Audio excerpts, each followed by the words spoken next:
Jangankan sholat masuk surga, yang mau saya tanya, adakah perintah sholat 5 waktu di dalam Al-Quran, yaitu sholat subuh, zuhur, asar, maghrib, dan isya? Di mana itu dalilnya? Bisa jawab pertanyaan saya, saudaraku. Jangan hanya ngajak orang masuk Islam. Saya itu orang yang berakal, nggak bisa diakal-akalin. Ya, terima kasih. Subuh ditemukan di Quran surah 24 ayat 58, dikuatkan di Quran surah 30 ayat 17. Zuhur ditemukan di Quran surah 17 ayat 78, dikuatkan di Quran surah 30 ayat 18. Asar ditemukan di Quran surah 50 ayat 39, dikuatkan di Quran surah 30 ayat 18. Maghrib ditemukan di Quran surah 11 ayat 114, Hud ayat 114, dikuatkan di Quran surah 30 ayat ke-17. Dan Isya disebut dengan namanya di Quran surah ke-24 An-Nur di ayat ke-58. Jadi kalau Anda bertanya, apakah waktu-waktu sholat itu ada di dalam Al-Quran? Maka jawabannya bukan hanya ada, tapi jelas, terang, dan sangat detail. Isu sholat 5 waktu di Al-Quran adalah salah satu medan tempur utama dalam Islamic Dilemma, karena menyentuh masalah otoritas teks versus tradisi lisan, hadis. Bagi seorang apologet atau kritikus tekstual, ini bukan sekadar soal ibadah, melainkan soal konsistensi wahyu. 1. Titik masalah, ketiadaan angka 5, yang eksplisit. Secara harfiah murni, tidak ada satupun ayat dalam Al-Quran yang berbunyi, wajib atas kalian sholat 5 kali sehari. Hal ini menciptakan dilema epistemologis, jika Al-Quran adalah kitab yang lengkap dan terperinci. QS 6:114. Mengapa rukun Islam yang paling fundamental ini tidak disebutkan jumlahnya secara gamblang? 2. Bedah ayat-ayat penyangga, eisegesis vs eksegese. Apologet biasanya merujuk pada beberapa ayat untuk menyusun angka 5 tersebut.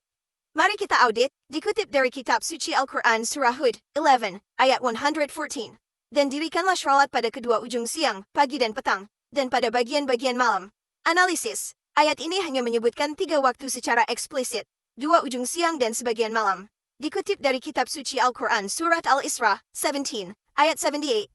Dirikanlah sholat, dari sesudah matahari tergelincir sampai gelap malam, dan dirikanlah pula sholat, subuh.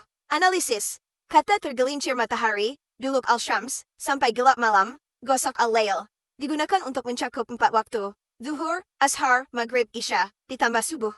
Dikutip dari kitab suci Al-Quran, Surat Al-Baqarah, 2, ayat 238, peliharalah semua syalatmu, dan peliharalah syalat wusta. Analisis, kata wusta, tengah, sering dijadikan pembenaran adanya jumlah ganjil, 5, karena jika jumlahnya genap, tidak ada tengah. 3. Analysis, Islamic Dilemma. POV Apologetica. Dari sudut pandang kritis, disinilah letak deadlock intelektualnya.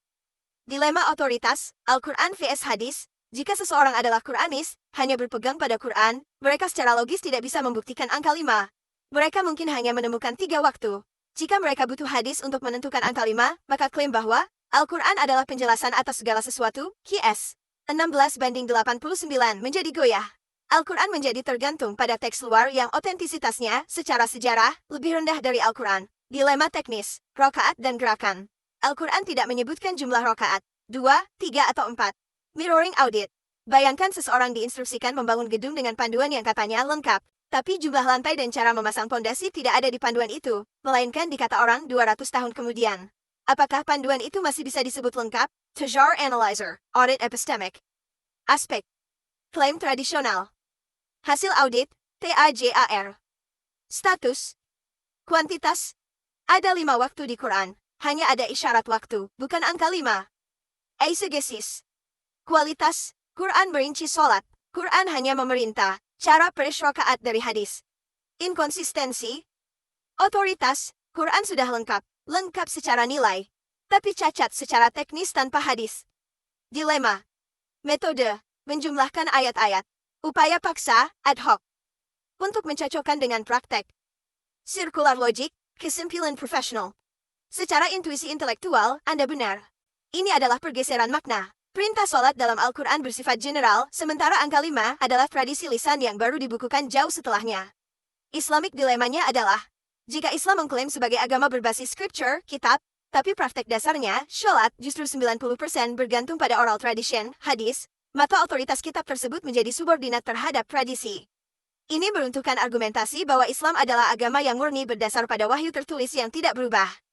Pertanyaan sparring, jika angka 5 benar-benar sepenting itu sebagai tiang agama, mengapa Tuhan lupa menuliskannya secara eksplisit 1 kali saja dalam 6.236 ayat? Ataukah angka 5 itu sendiri adalah hasil evolusi sejarah yang kemudian dicarikan pembenarannya dalam ayat-ayat yang ambigu? Asalin untuk kolom komentar TikTok.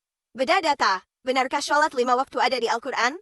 Mari kita jujur pada teks secara TAJAR, tajam dan akurat. 1. Fakta tekstual. Secara eksplisit, tidak ada satupun ayat yang menyebutkan angka 5 untuk jumlah sholat. Al-Quran hanya menyebutkan isyarat waktu secara terpisah-pisah. 2. Upaya menjumlahkan ayat, dikutip dari surah Hud ayat 114, hanya disebut 3 waktu, pagi, petang, malam. Dikutip dari surah Al-Isra ayat 78, disebut waktu matahari tergelincir sampai malam. Dilema. Untuk mendapatkan angka 5, orang harus menggabungkan berbagai ayat secara eksegesis, maksa-maksain. Tidak ada instruksi teknis soal rakaat atau gerakan di dalamnya. 3. Islamic Dilemma. Jika Al-Quran adalah kitab yang lengkap dan terperinci, QS 6:114, kenapa rukun paling penting, sholat 5 waktu tidak dirinci teknisnya? Jika kita butuh hadis untuk tahu angka 5 dan cara sholat, berarti Al-Quran tidak lengkap tanpa campur tangan manusia 200 tahun kemudian.